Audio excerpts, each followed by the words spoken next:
ο Ερυθρός Αστέρας, αναζητώντας έναν παίκτη που θα δέσει στην ομάδα του και θα γεμίσει τα γκάρτ, γιατί έχει ένα θέμα στα γκάρτ, ζήτησε από τον Παναθηναϊκό δανεικό τον TJ Shorts. Ορίστε. Μας δουλεύεις τώρα. Τι έγινε, ζήτησε τον Shorts δανεικό. Ναι.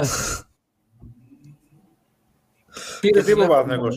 Εγώ, και είναι διασταυρωμένο κιόλας.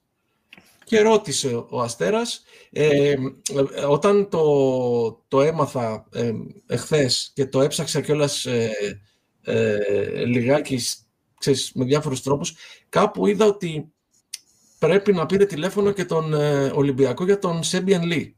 Αλλά με τους τραυματίες που είχε ο Ολυμπιακός, άντε να δώσει τον Σέμπιεν Λι, τουλάχιστον ας πούμε στην παρούσα φάση, νομίζω δεν υπήρχε θέμα. Αντίστοιχα λοιπόν, και ο Παναθηναϊκός, δηλαδή, από λόγους ευγένειας, υποθέτω, δεν θα κλείσει το τηλέφωνο στον Ερυθρό Αστέρα, αλλά ο Ερυθρός, ψάχνοντας και βλέποντας ότι δεν μπορεί να βρει κάτι στην αγορά, μπήκε στη διαδικασία και στη σκέψη να κάνει τηλέφωνο στον Παναθηναϊκό και να ρωτήσει εάν τυχόν συζητά το δανεισμό του TJ Shorts.